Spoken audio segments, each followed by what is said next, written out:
Hi guys, how are you? Welcome to our channel Science Beyond Books, and I'm very happy to start a new show, a brand new show on our channel. So as you all know that we have been doing a regular show on our channel which is Science and Research Simplified, where we talk about different research topic in simple words.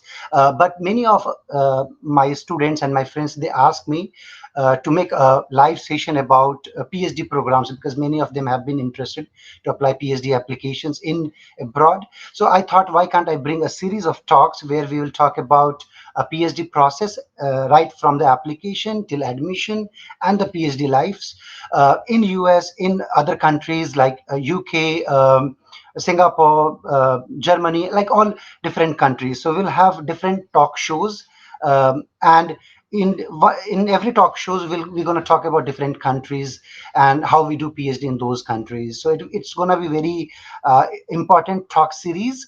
And even in for one country, say for example for US, we're going to have the talk not only for biology. So there will be different talks, one for biology, like how you, if you want to do PhD in biology or biological sciences, what are the process to do that. So we're going to talk about that in today's session, but there will be a few more sessions in which we're going to talk about if you want to do PhD in engineering, say for example. So how you going to do that. So there will be a talk for that. There will be talk for if you want to do the PhD in like education, then how you can do that. So there will be talk about that in US.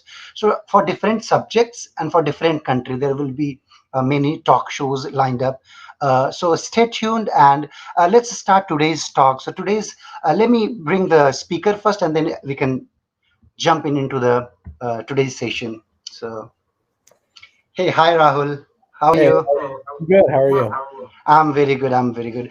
So just let me introduce you to my viewers, and then we can start today's talk. So let me just have a quick introduction of you. So Rahul is doing a PhD from University of North Carolina in neurobiology or neuroscience, and he started his PhD in 2018.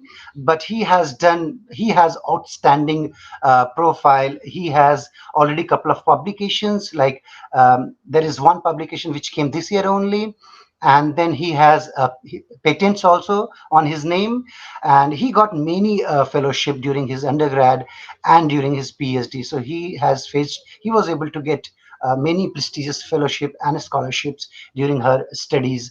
So we are not going to talk about all those fellowships and scholarships, but definitely we will be more interested in PhD related, scholarship and fellowship. So that's about Rahul, and yep. So Thank you for the so very kind introduction. yeah. So let me ask you that how you plan to do PhD, how it came in your mind that you want to do PhD or research, how it started, or tell me something about your background Yeah. to begin with. Yep. You know, I'll start by saying that neither of my parents are academic scientists. My mother is a teacher, and my father is in IT. So, as a child, I never had exposure to actual professional science. I didn't know what a scientist was until perhaps when I went to college. Then I was interested in medical school, actually, but then uh, I started doing research my freshman year, and I thought this was the coolest thing in the world. Um, it was I I liked it much more than my classes, and it was kind of like an infection of sort, or a drug. It's very easy to get hooked on science. Um, so That's Yeah, that's pretty interesting. So, as many students have been asking about PhD applications or PhD process. So, my first question to you is: so before we start the sessions, I want to ask all my viewers that, guys, if you are interested in asking any question, feel free to drop your questions in comment section. We will try to take as many as questions we can because it's a kind of discussion session. And if you want to get featured on the stream and want to ask question directly to our today's speaker, then I'm gonna post a link on the comment section. And what you can do is you can just open that link into on your computer or somewhere, and then I can have you on screen and ask question directly from the speaker. So I already pasted that link on my comment section. Just copy it, and you should be able to connect to the speaker. Now, the first question I want to ask is that who should do PhD? What, like, there are different streams. So is there some stream like biology or some other streams where students should do PhD to get job or something, versus engineering and other fields? So who is the potential PhD student, you think? Yeah, that's a really good question. There's some fields that you don't really need a PhD, or sometimes a master's or bachelor's degree is sufficient to get, some good jobs. Biology, I think, is one of the ones that you certainly get a very immense professional and financial benefit from having a PhD. A bachelor's degree in biology, um, even with experience, you can become a research assistant or associate at a pharmaceutical company, but a lot of the leadership positions in industry, at least in the biotech and pharmaceutical space, really you need a PhD. So if you want to be a practicing biologist, a PhD is really necessary in those cases. Um, for academia, of course, you need a PhD or an MD, some type of doctoral training. Um, in other spaces like engineering, you don't need an advanced degree necessarily. Okay, so just to add in that, for viewers, my understanding is, just as Rahul mentioned, that if you are doing basic, studies, like you when you do basic science, say for example biology or physics or chemistry or mathematics, or you are doing any language, English or whatever it is, which is not a professional degree, then most probably you cannot find job right after your undergrad. It's because your degree is not professional. So then, in those cases, if you do PhD, definitely you get a value addition. You can get into research, you can do research. But if you are doing a professional degree like engineering or medicine, for that matter, then if you don't do PhD, still you can get job. But if you want to do research, hardcore research, then it's advisable to do PhD. That's what you are saying, Rahul, right? Yeah, absolutely. Okay. So coming to our second question is, uh, so how to prepare for PhD? What are the eligibility criteria, and how someone can, arrange his documents? What are the documents they need to arrange? How to start? Tell me right from the beginning. Like, there is a student, he just finished his undergrad or masters. How he can, plan for a PhD Right. program in US? Yeah. So the U.S. is a little unusual relative to other countries, from what I understand. Someone that just finished a master's degree can go directly for a PhD. Someone that just finished their bachelor's degree also can go. So the educational requirements depends on the person and what they want to do. But you can apply the last year of your bachelor's degree, or during your master's, you can also apply. So that's like the timeline and when you can start thinking about applying for a PhD. In the U.S., PhD admissions normally happen in the fall, where the application deadline is December 1st, to a range from late November to mid-December, often for most biology programs. Um, and when you're thinking about the first thing you want to think about when you're looking to apply for a PhD program is, where do you want to go and what kind of work do you want to do? And that's perhaps the hardest question, identifying schools that match your research interests and that you feel like you could be competitive for. So in that sense, there's a lot of resources on identifying good programs. You can go on numerous websites that post the amount of grant funding that every institution has, and in the U.S., the primary grant funding mechanism for biology is the National Institutes of Health, and there's a lot of websites out there where you can get a list of um, which institutions have the most funding, and it doesn't take too much imagination to envision which ones do.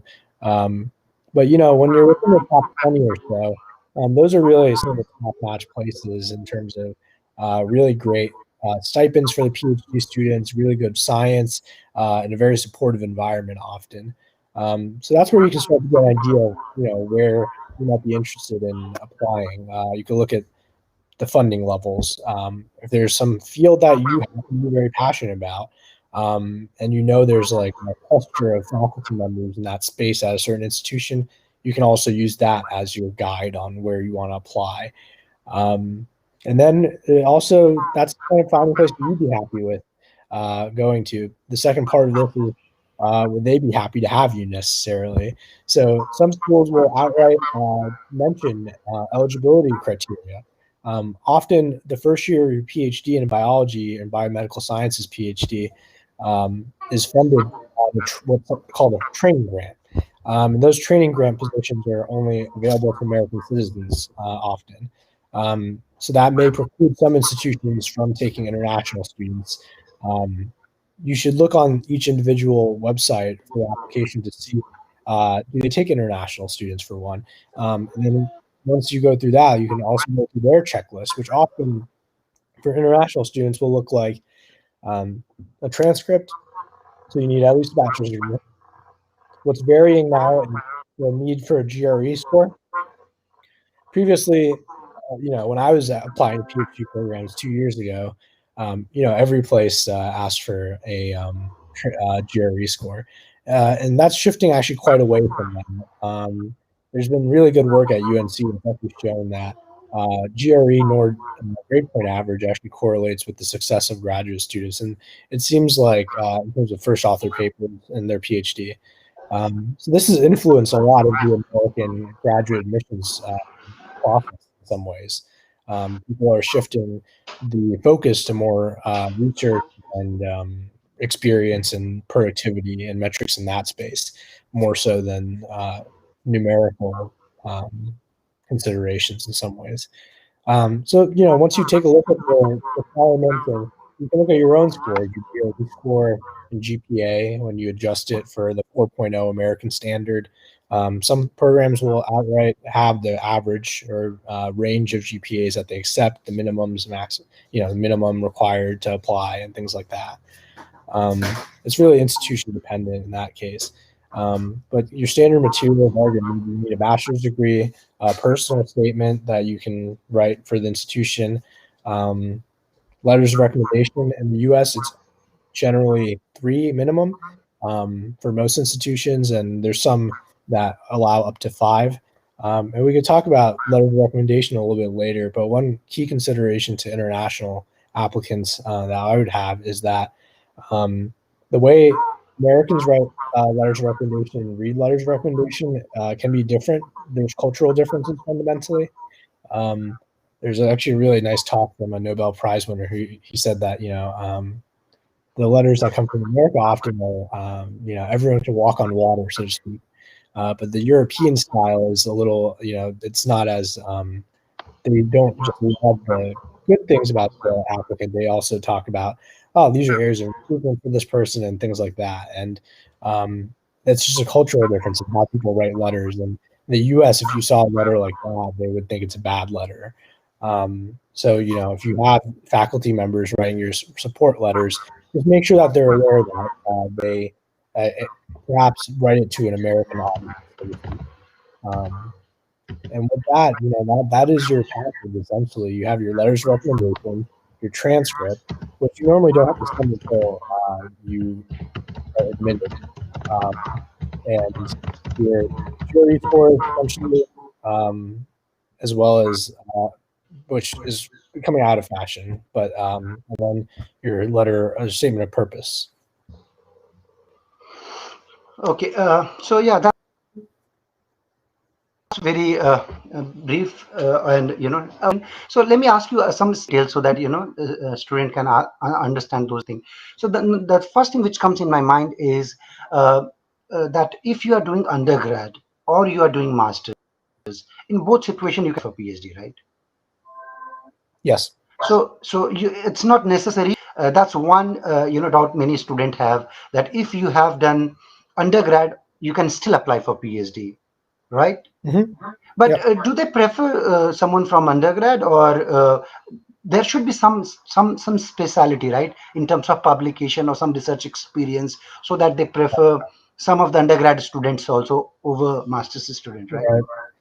Yeah, so it's really a changing landscape right now. At least as it seems to me.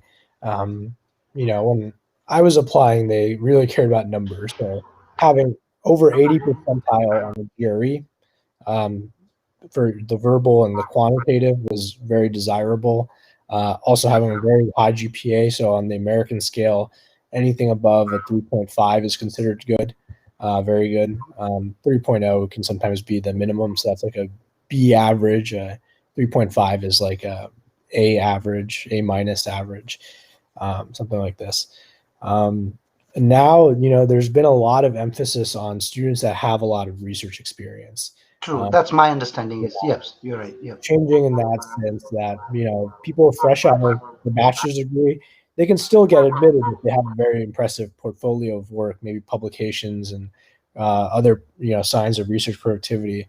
But more increasingly, it's common that students take 1 or 2 years after their bachelor's degree and work as a laboratory technician or working basically full time in a research setting to get a lot of technical and theoretical skills, essentially, to so that when they get to the PhD, they know what full time science is about. Um, because the research when often that we do when we're in our bachelor's degree is maybe 10, 15 hours a week, and that's very different from going from that to full time, even 40 hours and 40 plus for PhD positions sometimes.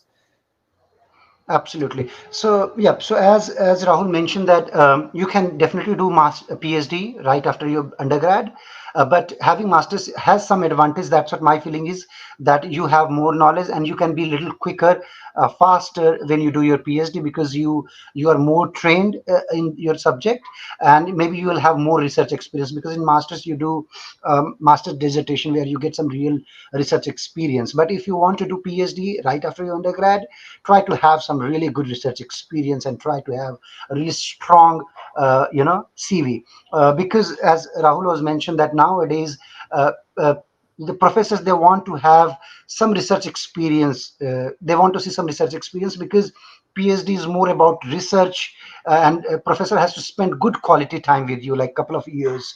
So to have to spend his that much time in you and invest his time in you, he want to ensure that you are inclined to research, you have some experience of research, and you have right intention to do research.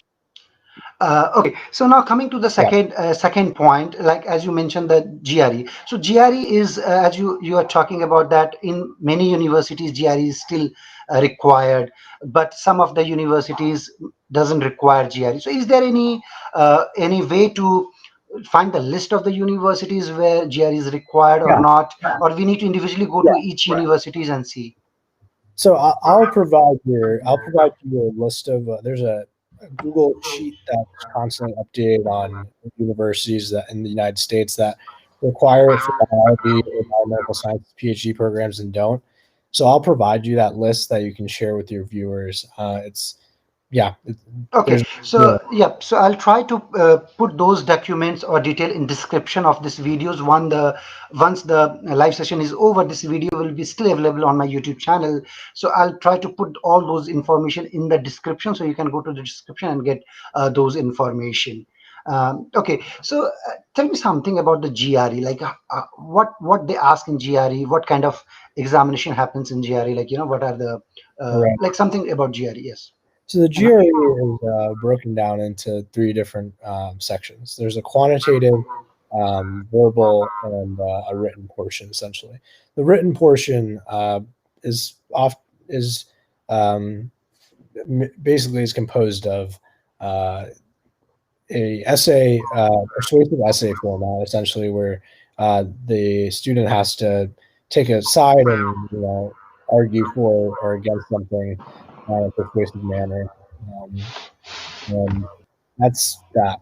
With the verbal, it's a combination of vocabulary. So they'll ask you, there's advanced vocabulary that you have to know and fill in the blank on which word is as closely aligned to this word versus different.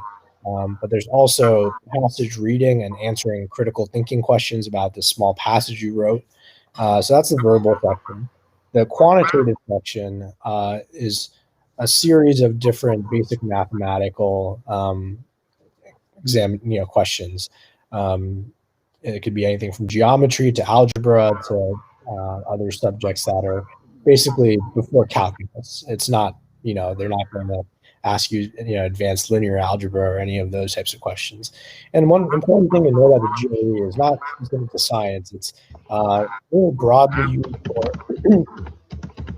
graduate admissions across disciplines in the United States. It could be someone that's getting an English PhD may have to take the GRE. So the math is not at such a high level that someone that's getting a, biology or PhD in physics versus a PhD in linguistics, it has to normalize. So it's a test that one can study for very well. But the trend has been that a majority of programs have dropped the GRE requirement. Um, and of course, for international applicants, I forgot to mention this: a TOEFL score is going to be necessary. I just don't have experience with that, so I can't comment on that too Yeah. extensively. Yep, so that's another requirement because for most of the countries where English is not their first language, you have to have either IELTS or TOEFL based on which country you want to apply for, and that also has they basically want to check your English, so they look at your speaking and your writing or and your listening. So we'll talk about that in some next talk or somewhere sometime later. But yeah, so that was important as you mentioned. Rahul, can I ask you one thing? My viewers are asking that seems like your voice is echoing. So if you could keep your laptop a little closer or something, I don't know. So they are saying that your voice is little. Right. Is this better? Uh, yeah, yeah. To me, it's better. Yes. Yeah, Okay. Yeah, I yeah, can. yeah, yeah, yeah. It's much better. Yeah. Maybe it was echoing a little bit, and then some of them were asking about it. Okay, perfect. So that's about the GRE. Now, how important it is to have a publication if you want to apply for PhD? Do you have to have publication, or cases where people did not had publication but still they made it to PhD program? I still think a majority of applicants do not have publications. Uh, Don't have. do not have. Okay. Granted, when we think about U.S. graduate admissions, the international pool really varies by the university. So it could range from, there's some programs that perhaps take up to 50% international students, and others that maybe take less than 10%. So, there could be, you know, So, but how people will know that which universities they are taking more yeah, international students so that they have better chance to right. apply there? I'm not aware of any database that comes off of the top of my mind that really But do you have like some of the recommended universities where you think if you international student apply, they have a better yeah, chance the UNC system is really great. There I know actually several students that have come from India into in UNC? yeah to the biology and biomedical sciences PhD program here. I think Okay, for the viewers, UNC is University of North Carolina, where Rahul is doing his PhD, and I'm also doing my postdoc. So UNC is University of North Carolina for your information. Yes. um, you know I think it's difficult to say. There's um, if when I applied to PhD programs, I applied to about 10. And that's probably a good number, I would say, for most applicants. If you have a list of 10, it's not so much effort to send an email I mean, you can have a very standard email that you could send to those 10 places that you're interested in.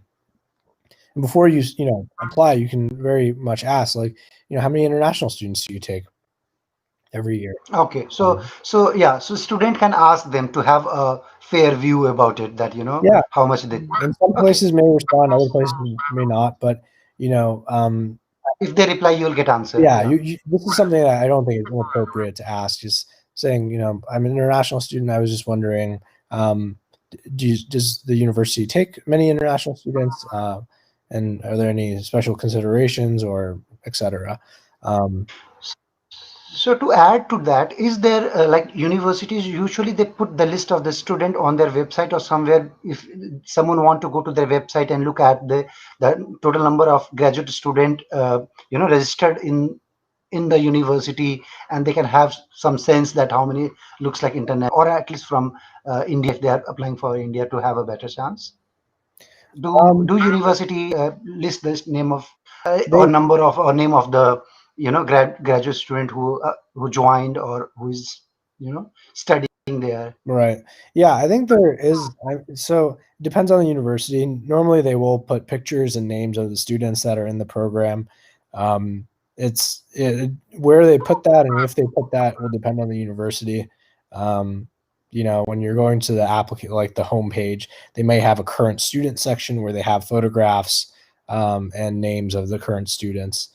Um, yeah. Okay, okay, perfect. Now, so my next question is that if you are applying for PhD application, as you mentioned, so should student look for universities application as such, like they can go to universities, make a list of the deadlines, that this university has this particular deadline, and these are the requirements which he need to have in Right. his hand before he apply.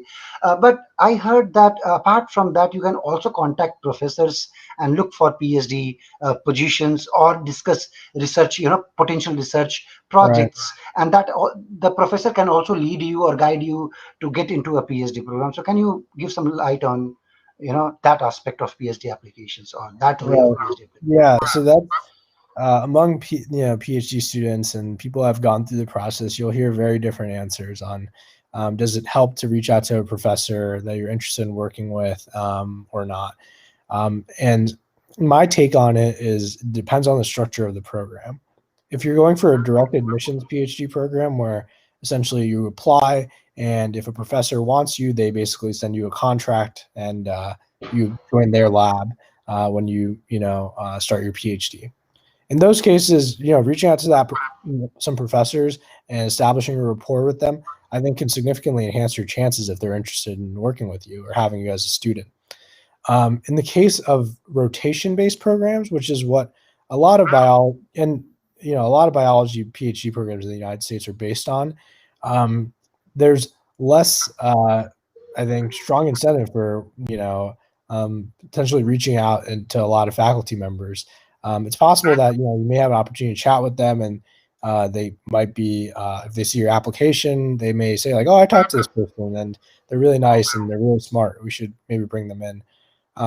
But I think just having a strong application, I personally did not do that strategy because in a rotation based system, um, one professor cannot necessarily always make a Little, decision. yeah, he cannot be whole and soul to select. But my suggestion is that, but having conversation with some people Yeah, in the university you are interested is never harmful, right? It no, always no, good to know people, and especially the people you are interested in, like if you are interested in a couple of professors who is working in the field you are interested in, have a chat with them, have an email, even if even before you apply for PhD application, just let them know that you are interested yeah, in his work, you are reading his papers.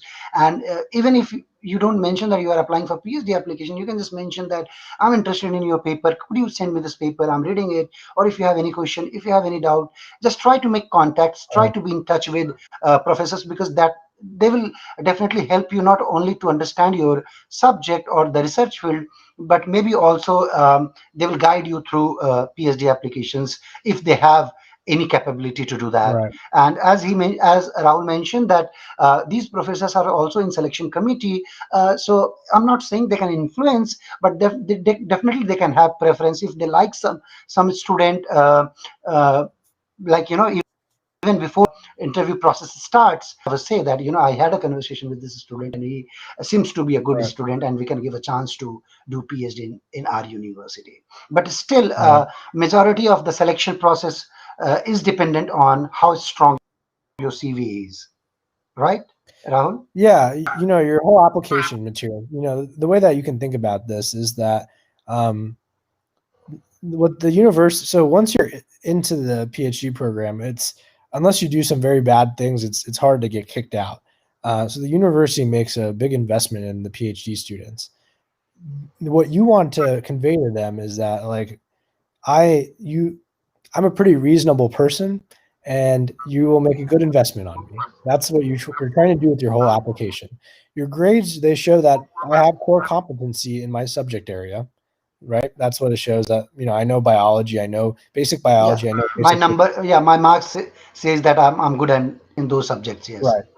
And then your research experience shows that I actually know what research is. And here's my productivity. I presented at national conferences. I published something. I had a patent, etc. I know what research is really like. That's all that you can provide, right? The next thing are the letters of Mhm. recommendation. What do other people think about you? And one Okay. thing that's important about this is that if the letters, if you can get letters of recommendations from different institutions, that is really great because again, in terms of de-risking this investment, right? If you think about it in that sense, if a person from Cambridge, if a person from India, a person from you know Some other Singapore, country. they all Yeah. write these letters and they all communicate these fundamental aspects about you, saying that this student is very hardworking. What are the odds that all three of these professors are lying? It's very low from different institutions, different parts of the Absolutely. world. Very valid point. So Yes. it can convey a stronger the risk goes down because then if you're thinking about it from an admissions committee, they're probably thinking, wow, their marks are good, they were very productive in the lab, and then all these people are commenting on the same things, that this person is an amazing student, very hardworking, very good in the lab in the sense of not causing problems or anything. This is not going to be a As a person, also he's yes, polite exactly, right. or willing to work in all those kind of attributes. Yes. Right. I did see some comments in the chat that I'm not sure if I'll have time to get to, but I can quickly answer if that's all right. So yeah. So let me take some of the questions, and then we can, yeah, you can answer them as you. So you can see that question on screen. Yeah. Right. Abhishek, yeah, I think, if you already have an So MD, Dr. Abhishek Prakash is asking how. Yeah. yeah, I was going to say, with the MD already, it's not very uncommon for people in this position, in your background, to just go immediately to a postdoc if you have some research experience in the past.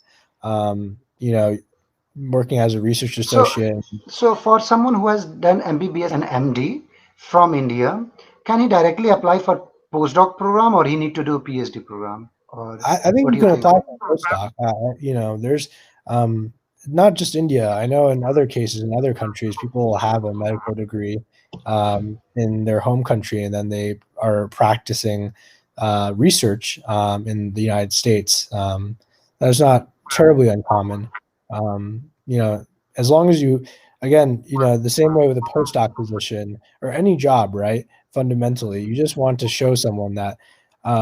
The resources you invest in me, they will be well used. And you're just trying to convince them that it's a good investment.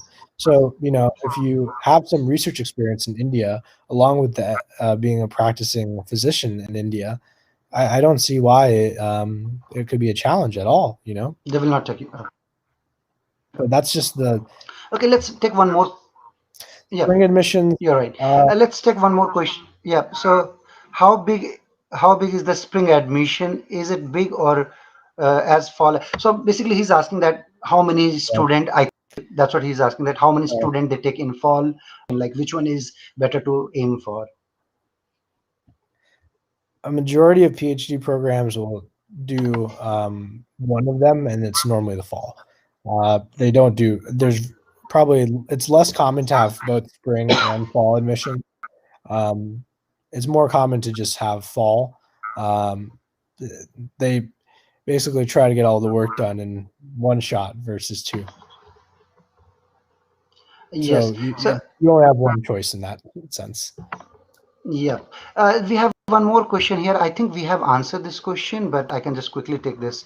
So, Anukriti is asking that I did my master's in biotechnology, and I want to know whether having a job experience is mandatory to get PhD with a scholarship or not. Right. So a majority of biology PhD programs in the United States, they're fully funded. You may have to do teaching or something like this to cover some of the support um, of your doctoral training, but very rarely do biology PhD programs in the United States require the students to pay for their education. Um, Job experience I mean, you have your master's, you probably did a master's thesis. If your research experience is strong, then it should be okay to apply. But just keep in mind that, um, science, as you guys all know by now, is a very competitive business.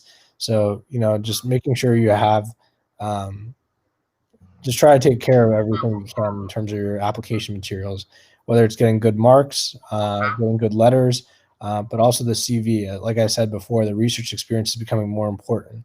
So if you can have proxies of research productivity, and what I mean is publications, presentations at conferences, um, patents, or other, you know, um, documentation essentially of, like, because you could have 10 years of research experience, and then someone looks at your CV and they don't see any papers. They may say, like, "Oh, yeah, what's going on? You said you did research for 10 years. Why don't you have any papers?" Um, but if you can have documentation of that, look, I'm a good budding scientist. I think that is good. Okay, that's a good question. There is one student from school going. Which branch of biology is good for PhD? Like for That undergrad, that what comes down courses? to your interest. What?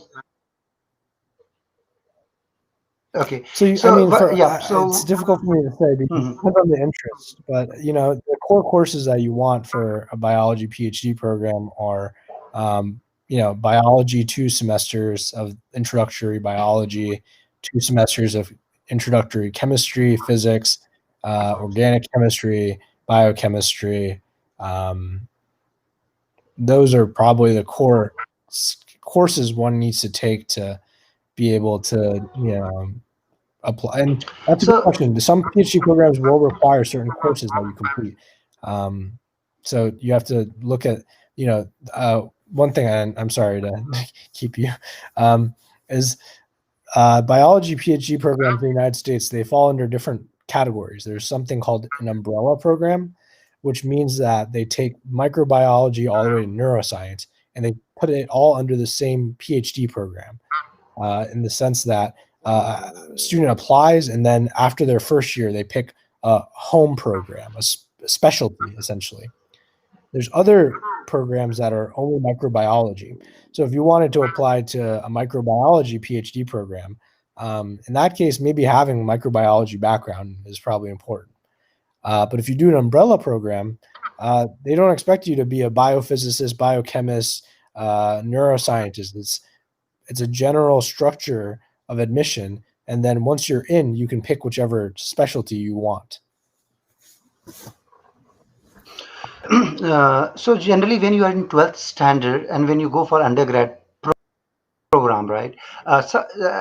Some of the programs has more disease oriented, or they have some practical use in like, say for example, if you do biochemistry or biotechnology or pharmacy or those kind of courses, if you are doing, it's slightly easier to get into research because there are a lot of research happening in that field, or plant science, say for example. But even if you are any stream you are doing in biology, whether it's geology or botany or any basic biology, if you are doing, still you will find universities where people are doing research in that field, and you'll be able to get PhD with whatever competition there will be. But there is no doubt that you cannot do PhD with, like, you can do PhD with whatever stream you take uh, after 12th. There is universities, there are places where people are working, like you can think of anything. Marine science people are doing PhD in that field, Yeah. ecology, evolution, circadian rhythm. So most important thing is you find your own interest, that what you like most, where your interest lies, and try to do a undergrad course in that area, so that you will have a better knowledge of that area in terms of theoretical knowledge. And then you can think of that, whether you want to do research in that field or not. And if you find your interest intact in that field, then you apply for PhD to relevant universities or the places. That's what my suggestion would be. I'll take one more question, then we can go to the last section of talk. There is one more person. He's Ajay. He's asking, do you know which universities are best in the field of tissue engineering? Yeah, I mean, there's a lot. Tissue engineering, so that's more in the biomedical engineering space. So I'm not an engineer, but um, generally find a list of the best biomedical engineering departments in the United States, um, and you can look into the tissue engineering faculty essentially, and that would be my suggestion. But the typical standout engineering universities that you probably can think of, MITs and Georgia Techs, the really Caltech. strong Caltech, all yeah, exactly. So all the strong engineering universities that you probably can think of may have a biomedical engineering department, and in there you can start to identify some leaders in tissue engineering. One way to do that also is that if you know there's a subset of tissue engineering you're interested in, you could look for the highest cited scholars in that space and identify which universities they're at. If you really want to be at the cutting edge of tissue engineering. Okay, just to add in that sense that if not only for tissue engineering in general, also if you are interested to know that which university is best for one particular field you are interested in, um, there are several websites where they list the top universities in different departments, like QS ranking you can look at, and there are different other rankings, world ranking you can look at, where they have department wise ranking. They mention that for this particular field what are the ranks, so you that's how you can choose the best universities or institute. But one thing I want to remind you that for PhD it's not always the case that the top university will have the all top labs. Sometime even mediocre university could have a very outstanding lab, so it's more of lab dependent or lab specific matter rather than the universities.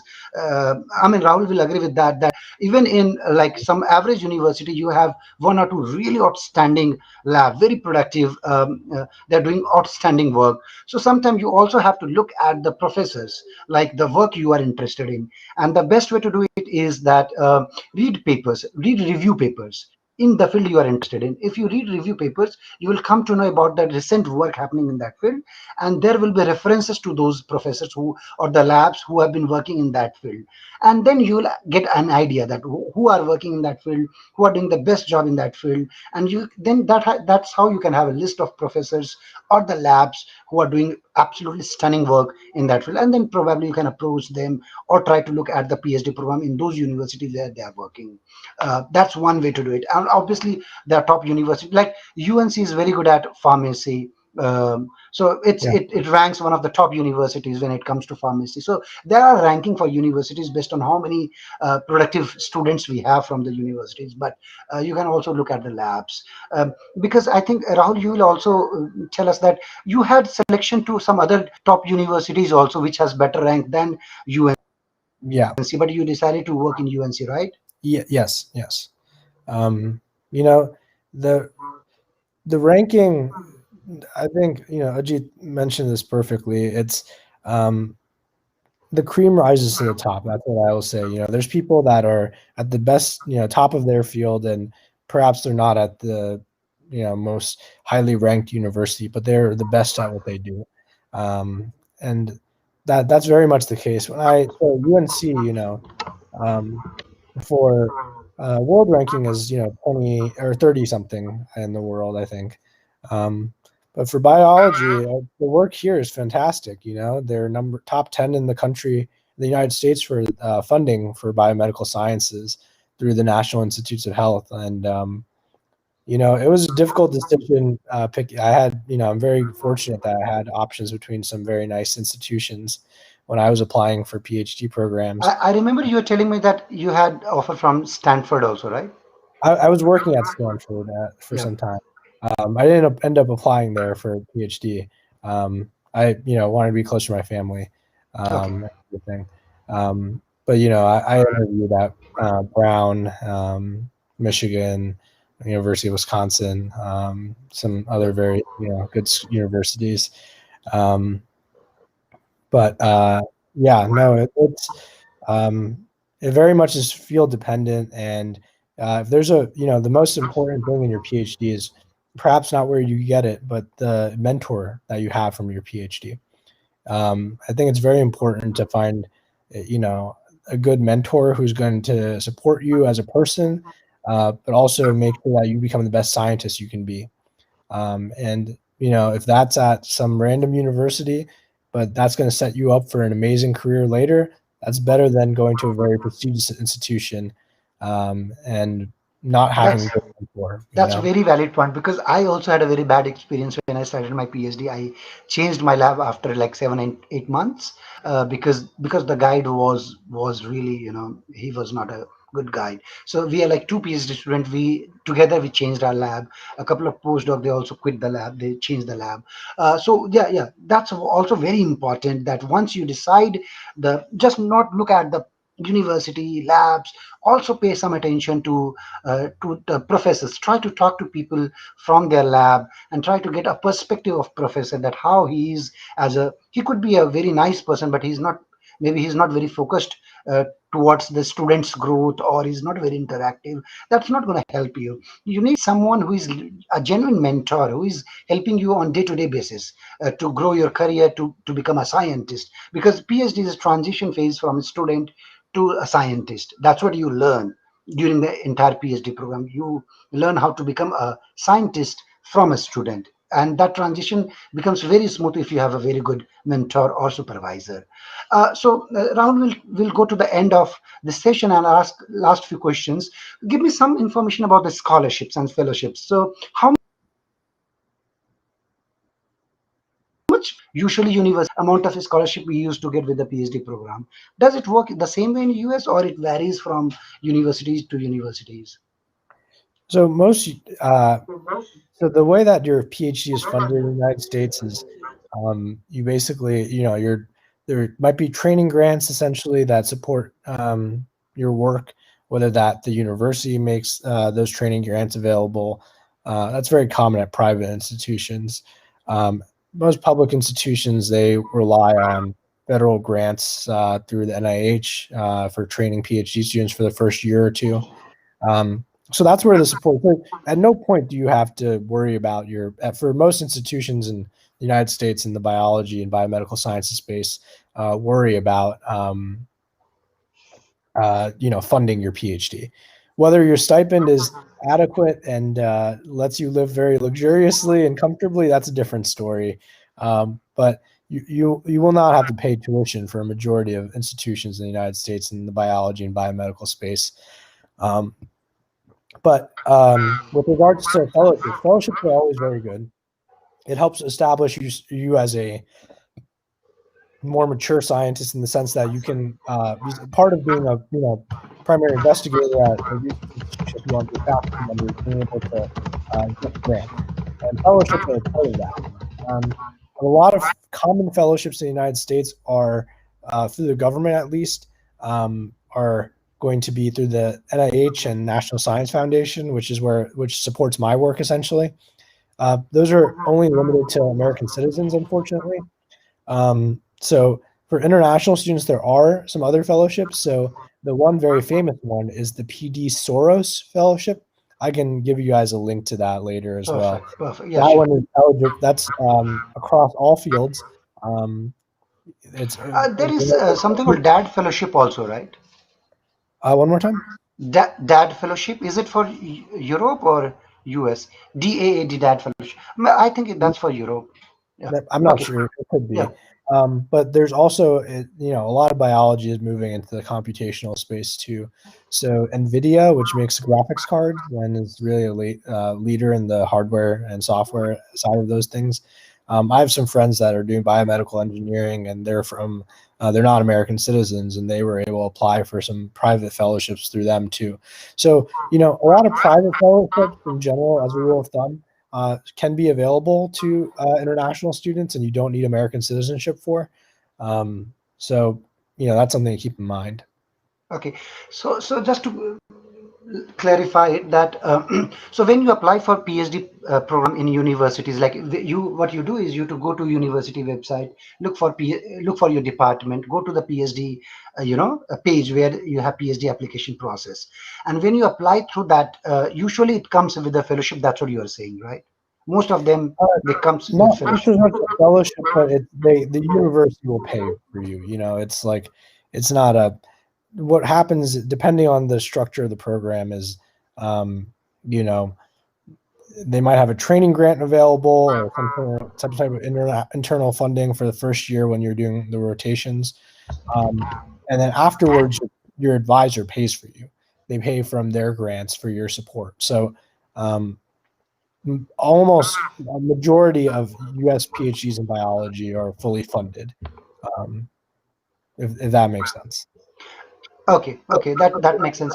And if you want to apply for a fellowship separately, you can also do that through some of the fellowship you are talking about. So, would you mind to send me some of the links of Absolutely. fellowship, which I can provide in the description section, Yeah. so that student can get benefited from them. But one thing I want to tell you that to my viewer that a PhD process is a long process. You should have at least good amount of months in your hand when you start preparing for it. Uh, you know start looking for a good labs, start looking for good universities, look at their eligibility criteria, requirements, and have everything in your hand, whether it's GRE or IELTS or publications or whatever it is. You try to get all those things, start preparing right from your masters. When you are in second year of your masters, start preparing for everything from your masters itself, so that when you finish your masters, you should be good in a position that you can just submit your applications and look for PhD opportunities. But you have to do a lot of brainstorming. You have to go through uh, internet, look for fellowship, look for different scholarships. But still, if you have any questions, feel free to ask us. And there is email address of Rahul. You can see on his screen. It's Uh, Rahul it's dot actually Patel. a Yeah. little different. It's rahul.patel at unc.edu. So unc.edu, right? Okay. Maybe I'll provide that email address also in the description, so Yep. you can contact Rahul and ask if you have any question. I hope that Of he'll course. not mind to reply you or give you any suggestions. I think we are reaching towards the end of the session, but I promise you, as I mentioned in the beginning, that we'll have a couple of more sessions of the PhD application process. So this was mostly, I mean, it was a generic discussion, but it was more dedicated from to the biological sciences related courses or the program, PhD program. I will have another talk which will be for the engineering student, like one of the very outstanding student. She is doing PhD from US, and she's doing IC designing. So that's engineering background. So how you want to do PhD? What are the fellowship you can look for if you want to do PhD in engineering field? So we're going to talk about that, and then there will be a couple of talks to do PhD in Europe and Asian countries. So stay tuned. If you are watching this program on Facebook, please watch it on YouTube, because we'll not do Facebook lives, because I'm doing Facebook live on my Facebook page, which is not advisable because that's my personal account. So I advise you, all you guys, that please come and watch these live shows on my YouTube channel, which is Science Beyond Books. And with that, I want to thank you, Rahul, for giving your time. And it's Saturday early morning, and you wake up early for us, and give us time. There was very good information you provided us. I'm very sure that our viewers will might have get benefited from your talk and conversations. So I'm really thankful for you to coming and giving your talk. It was my pleasure, and thank you for the opportunity. I hope to see all of you in outstanding scientific careers soon. We need the best and the brightest, and you guys are, staying tuned for this type of information. So I'm sure you'll do very well in your scientific careers. If there's anything I can do to help, please let me know. Perfect. Thank you so much. Appreciate it. And I also wish you all the best. First of all, congratulations for your paper, which recently got published. I saw Thank your paper in PLOS One. Very, very beautiful work you have done. So he has developed a new, method to drug screen, right? For drug screening, right? Using yeast system. Congratulations for that. I just saw that you have patent also. I'm very happy for your patent and your publications, especially from in the right beginning of your PhD. So I wish you all the best for your research, and stay in touch. Thank you so much Yeah. for coming. Thank you so much. Yeah, Take care. take care. So Viewers, so that was the end of today's session. Stay tuned to the channel. We'll have those science and research simplified shows continued. So next Saturday we're going to have the third episode of science and research simplified, and we are going to talk about microbiomes. So we'll alternate these two shows. We'll bring science and research simplified, and then sometime we'll bring these PhD talks, where we'll talk about PhD applications. We'll also talk about PhD life, how much it costs, how you lead your PhD life in abroad in different countries. So this talk show gonna be very interested. And later, if you show interest, we'll also try to bring people from masters to talk about that how you can do masters from abroad with scholarship and fellowship, or different kind of courses if you want to do like bachelor and masters in different stream, whether being engineering, education, science, biology, anything. So stay tuned for that show also, and show us love if you are on if you are watching it on YouTube. Subscribe to our channel and stay tuned. If you're on Facebook, I still request you to come on YouTube and watch these shows on YouTube, because we will not be able to do Facebook Live that regularly. It will be mostly streamed on our YouTube channel. So thank you so much. Stay happy, stay safe, take care. Bye bye.